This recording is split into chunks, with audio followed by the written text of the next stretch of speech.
la Constitución prohíbe totalmente la reelección. Y en caso de que se reforme la Constitución, no es Carlos Menem el que va a decidir sobre este aspecto, sino que va a ser el pueblo argentino.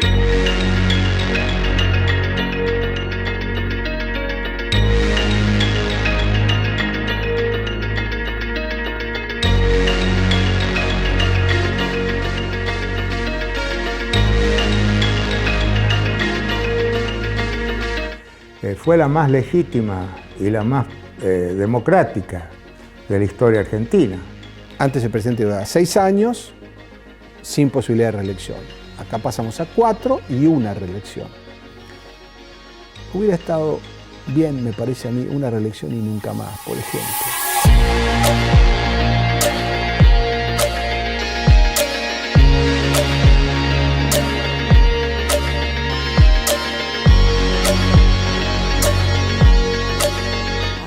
Reforma se llega sí o sí a través de un pacto entre los dos actores principales de aquel momento, de los partidos políticos, el doctor Raúl Alfonsín y el doctor Menem. La Asamblea reflejaba con absoluta precisión la diversidad de la Argentina. Y lo notable es que en esa diversidad fue posible una sanción de una Constitución por unanimidad, hecho notable en la historia argentina.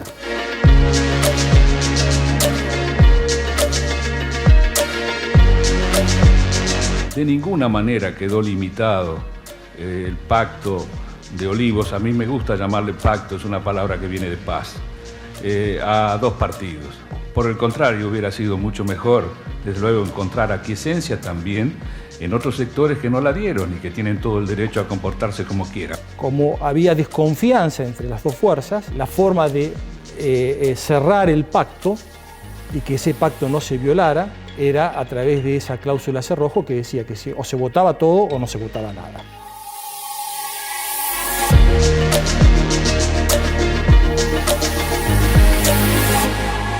¿Qué significó en aquel momento y cómo ahora, visto a 30 años de distancia, la convención del 94?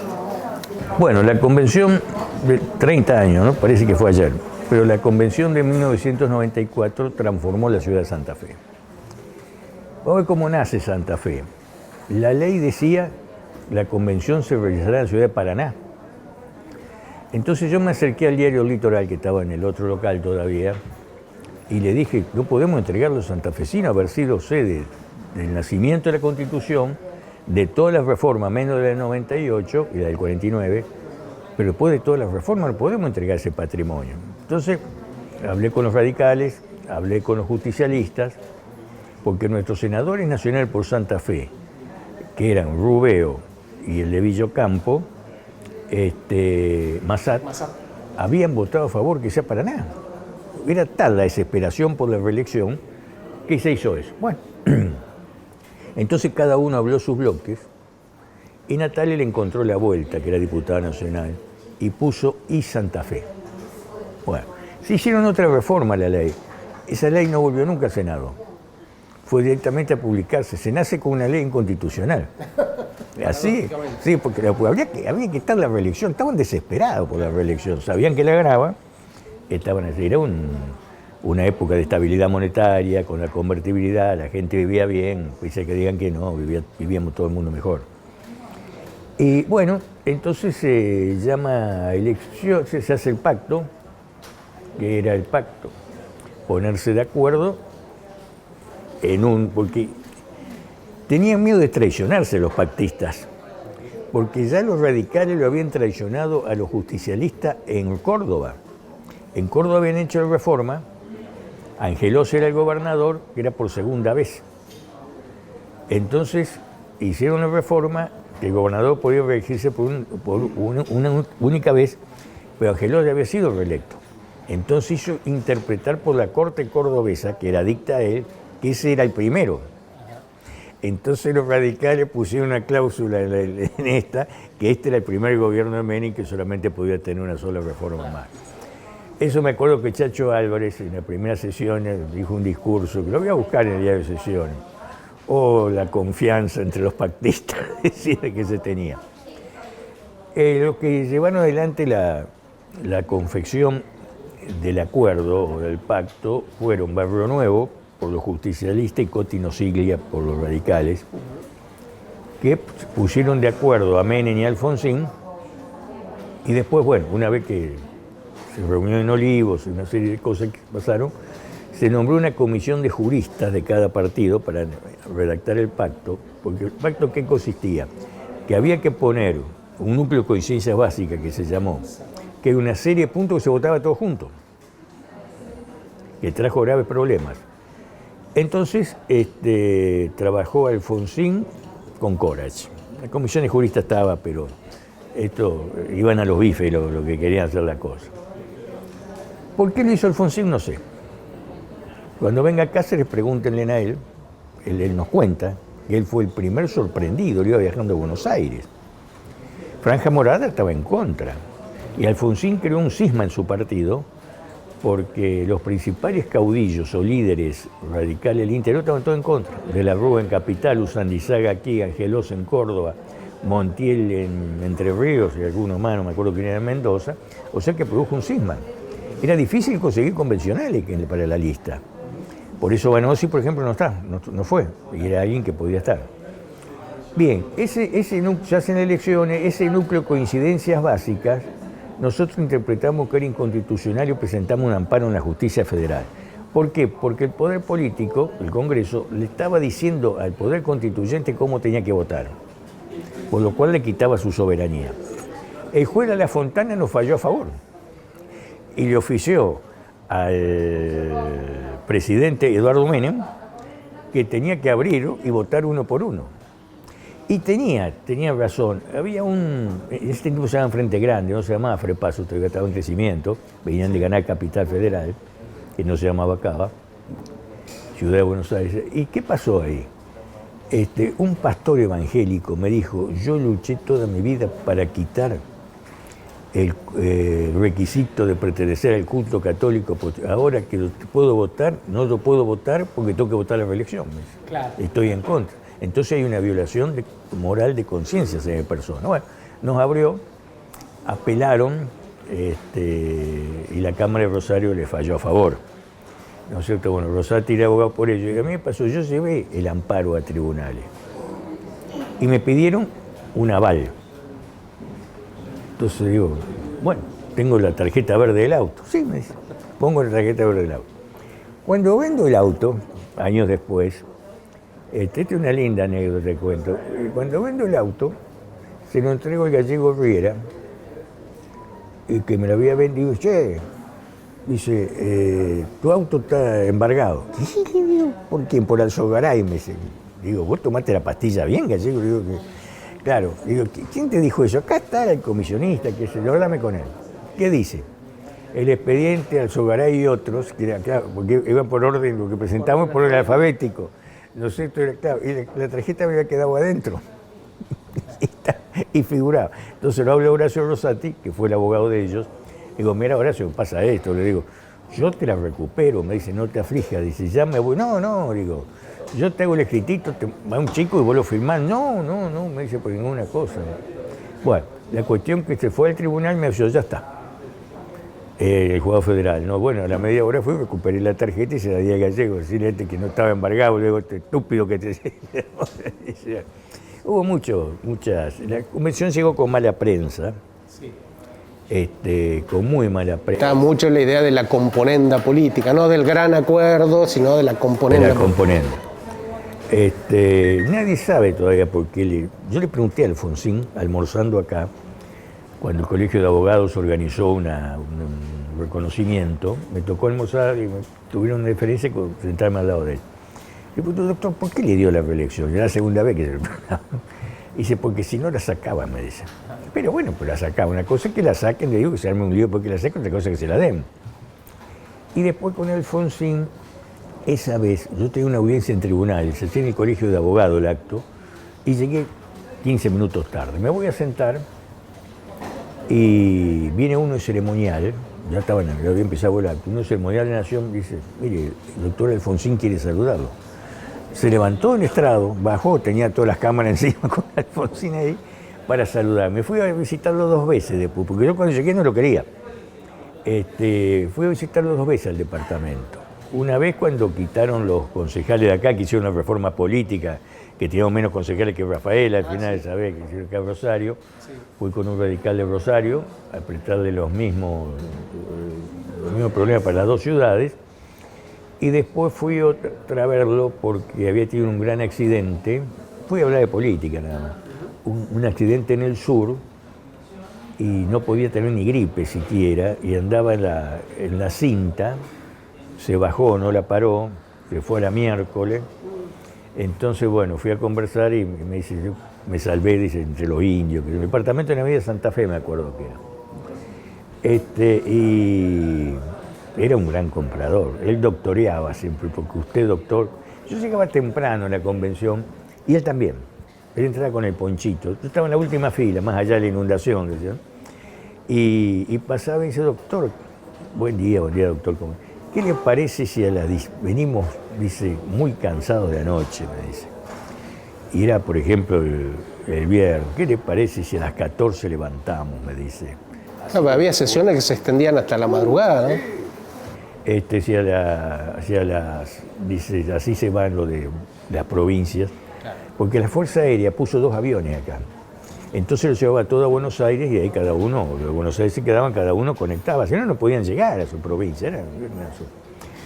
Una vez la comisión de redacción, yo no estaba Natale, sesionó un domingo a la tarde. Hacía un frío. Debe haber sido mayo, junio. Y ahí se iba a tratar una propuesta que andaba dando vuelta, que todas las constituciones tenían que adaptarse a la Constitución Nacional, cosa que pasó en el 49. Claro. Que con ese asunto era para la reelección de Reutemann acá. Exacto. Sí, Bueno, andaba Horacio Rosati, que no se animó. Y Natalia me pidió que me quedase, porque me dice, mira, vine a ver a mi familia. Dice, hace 15 días que no la veo. No, quedate, digo, podés suplantar, pero sí. Pero hacía un frío terrible, me acuerdo. Y hubo reunión de comisión los domingos. Porque no sé de dónde sacaron algunos que son contrarios, que dicen que no se trabajaba, que se levantaba la mano así nomás, pero hay 8 tomos de sesiones con los debates que hubo. Se insertaron muchos discursos por la cuestión de tiempo, que los pactistas querían llegar, te respetaban a vos, pero ellos se iban borrando. Se iban borrando. Y hay una anécdota muy graciosa. Me viene a hablar el Changi y me dice, mirá, se murió el Tony Sciarro. Sí, murió el Tony Sciarro. Ah, sí, me acuerdo. Y Raúl quiere que lo despidamos en nombre de la convención, los 2 que somos santafesinos. Bueno, ¿y a dónde lo velan? ¿Cuándo lo entierran? ¿Qué eso? Pues ya te averiguo, esa noche siguió la sesión y apareció el Tony Sciarro. ¿Quién te vende a vos estas cosas? Pero dijeron, me dice, había ido de viaje, no sé si había ido, y lo dieron por muerto. No, había muchas cosas interesantes, pero sobre todo uno pudo hacer muchas relaciones, con propios y extraños, ¿no? También quedaron muchos amigos en Corrientes, qué sé yo, el Pocho Romero Félix, no nos conocíamos. Cada vez que viene a Santa Fe, porque hincha de San Lorenzo, cuando va a San Lorenzo acá, viene y me llama para desayunar.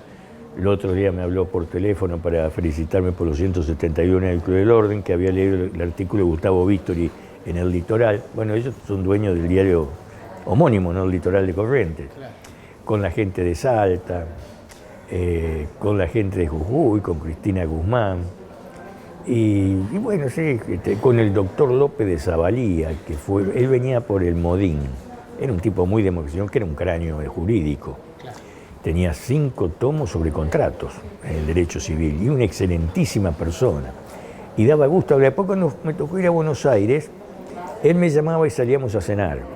Me preguntaba algunos proyectos cómo estaban para saber, tenía una mujer muy enferma, luego falleció.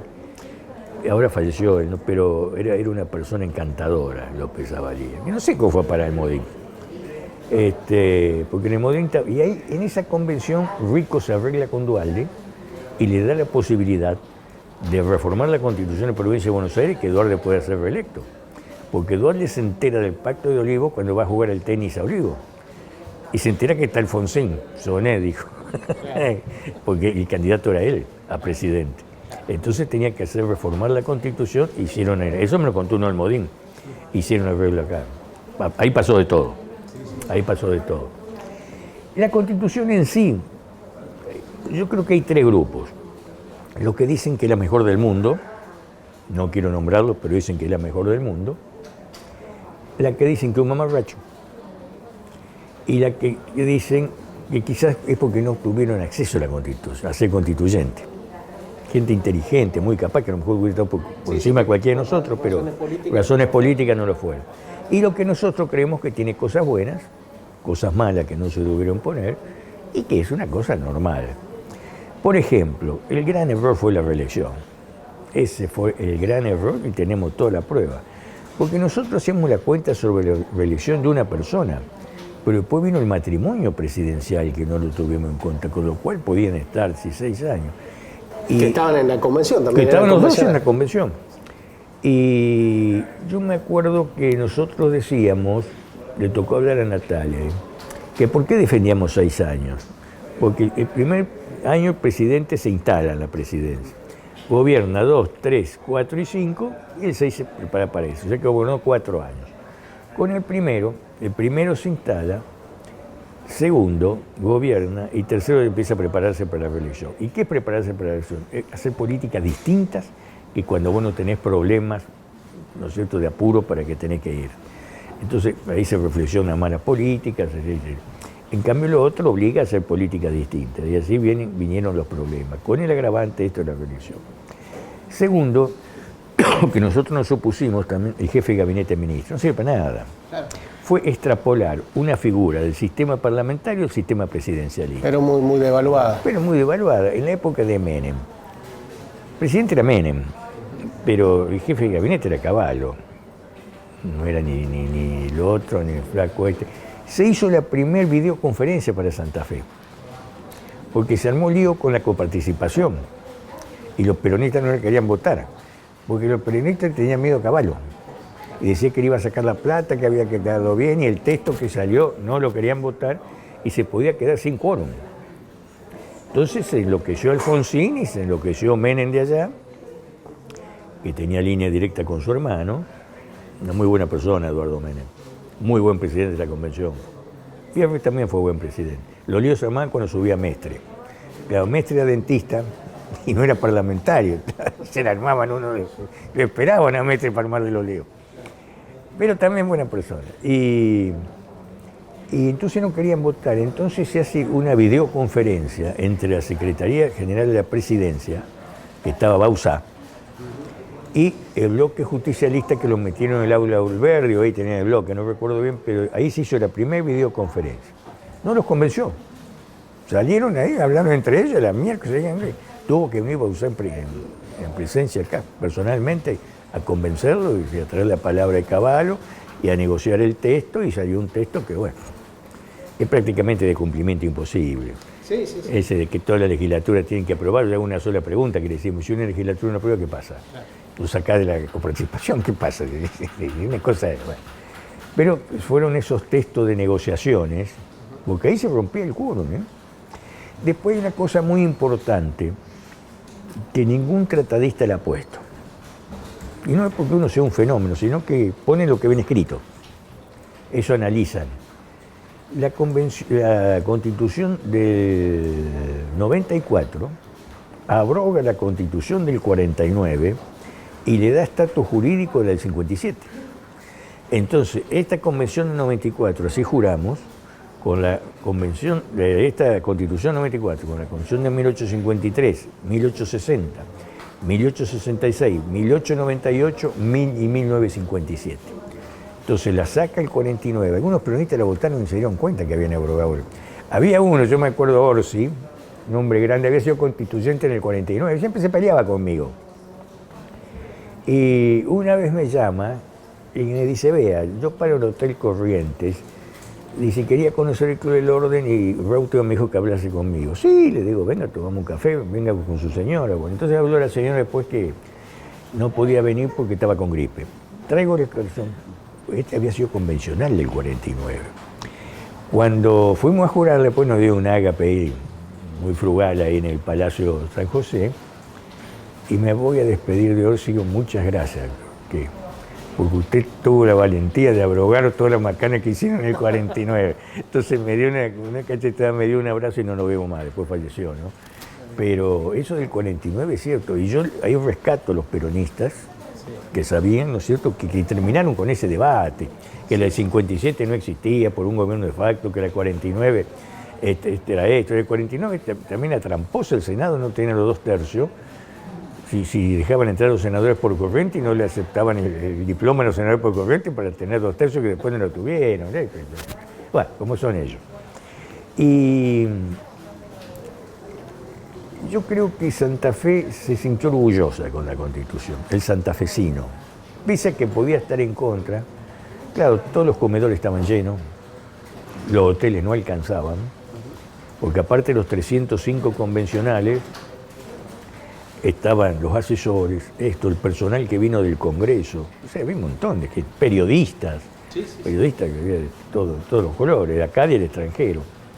Entonces se habilitó Paraná, porque yo hubiera hecho en Paraná no tenían infraestructura necesaria para soportar la convención tampoco. Se habilitó algo de Rafaela, y yo me acuerdo que el Modín le alquiló a UPCN, ahí el campus que tiene en Rincón, y ahí se alojaban ellos. Y otra parte se alojó en la peatonal.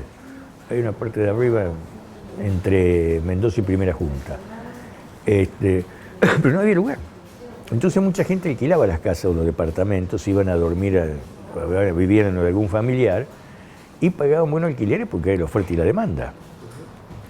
Y había dos viejitos, preguntarle al Turco Alanís, en calle Boulevard, que querían alquilar.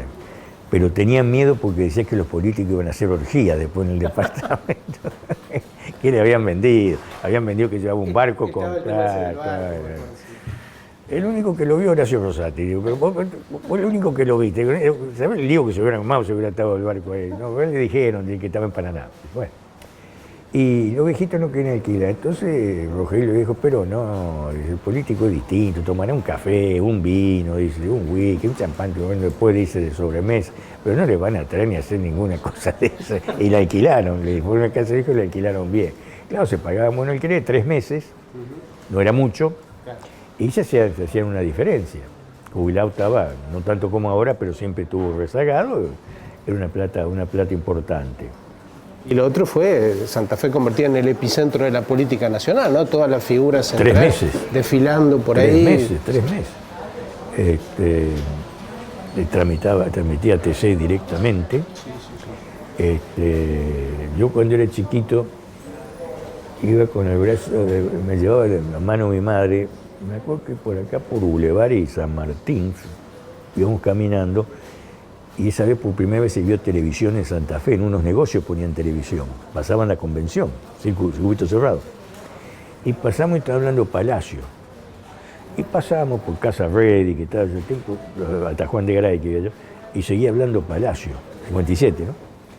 Dimos vuelta, fuimos a casa, mamá prendió la radio y siguió hablando Palacio. 4 horas habló sobre los derechos de los trabajadores. Bueno, acá no, acá se limitó. Acá se daba media hora el presidente de bloque, media hora el miembro informante de la comisión y 5 minutos cada convencional. Y yo hice una moción que me la aceptaron de que se llevara 15, como en 5 minutos no puede decir nada. Pero era una fiebre que tenían por aprobarse eso, no por irse, hay que terminar cuanto antes como sea. Un problema grande fue la cuestión que se trajo de Rondín del aborto. Eso dividió la ciudad. La iglesia hacía sus manifestaciones y los abortistas del otro lado hacían la suya. No llegaron a chocar porque le pasó ahí nomás. Bueno, entonces después se encontró una solución intermedia. Tanto es así que cuando vos entrabas pasaba la puerta principal de la UNL, que te ibas para el recinto, para los bloques, donde sea, te daban un preservativo. Y yo digo, me llegan a encontrar en casa esto. Le pasó el hijo Natario, toma, te lo regalo. Que no sé, yo joven soltero que vino a visitarlo al padre. A ver, le digo, te lo regalo. Y eso se solucionó.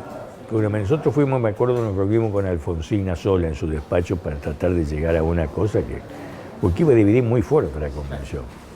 Porque ahí ya no estaba ni núcleo de coincidencia básica, nada. Claro, no, o sea, venía.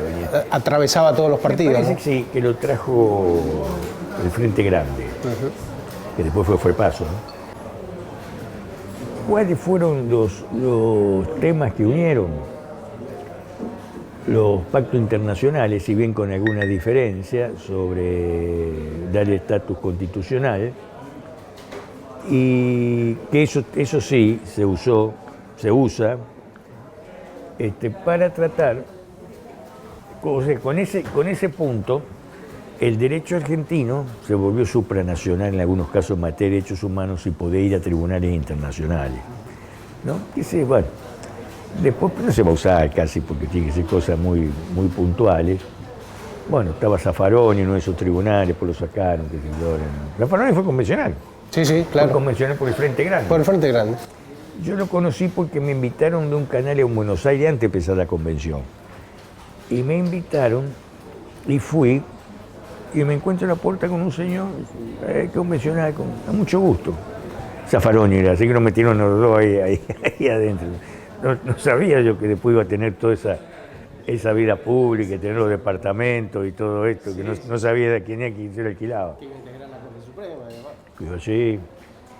A mí algo que me llamó la atención y que yo cuando vi la ley, antes que se aprobara, me voy a hablar con Gustavo Bosser a la Corte Nacional, que yo lo conocía.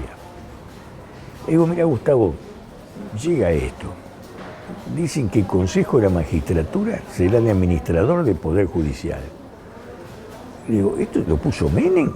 Le digo, ¿ustedes se lo comieron? Mirá, me dice, ¿lo conocía Belucio? No, le digo, ¿querés que te lo presente? Sí, ¿cómo no? Entró Belucio. Estaba medio golpeado Belucio con un problema que había tenido en Francia. Bueno, entró. Entonces digo, mire doctor, esto no puede ser, le digo. El Poder Ejecutivo, le digo, tiene la cabeza, el presidente. Le digo, en el Senado que administra Eduardo Menem, el diputado, el presidente de la Cámara. Le digo, ¿y ustedes se van a dejar llevar por esto? Y mire, dice, yo he estudiado bien el presupuesto de la Corte.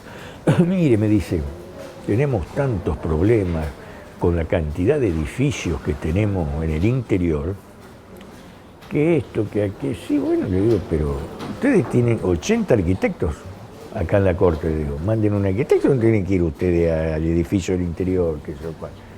O sea que lo dejaron, se dejaron hacer, que vino el primer problema cuando se armó el conflicto por la administración. Sí, que después tuvo varios años sin hacerse la ley reglamentaria. Exacto, sí. Pero eso fue un error que yo no sé cómo pudieron hacer eso. Bueno, Carlos, ahí cerramos. No sé si quieres hacer un comentario final o ya con eso. Bueno, los 30 años hay varias instituciones, ustedes son la primera que están organizando, ahora me invitaron para el jueves de la municipalidad para organizar algunos actos, también anda la UNL, y no sé quién otro más, la Secretaría de Cultura, me habló Cáceres, que quiere hacer algo con la UNL. Digo, hagan todo lo que quieran, pero no se superpongan, porque son capaces de hacer los dos actos el mismo día a la misma hora, ¿no es cierto? Bueno, y todos me piden quiénes son los que viven. Entonces digo, yo les puedo decir que yo conozco quiénes son los que murieron, porque hagan entre ustedes la cosa. Y algunos que no sé, ¿no? Pero se murieron mucho. Sí. Era mucha gente grande, por lo que yo digo, los radicales eran viejos en su mayoría, porque no conseguían entonces tuvo que recurrir a Alfonsín. Por ejemplo, acá por Paraná vino el hermano de Carlos Perete, muy buena persona, no me acuerdo, Francisco, pero no me acuerdo. Era médico. No era ni el presidente de la AFA que fue ni Carlos, era otro. Lo consiguió, muy buen hombre, pero lo consiguió porque lo habló Alfonsín. Si no. Y bueno, y salió.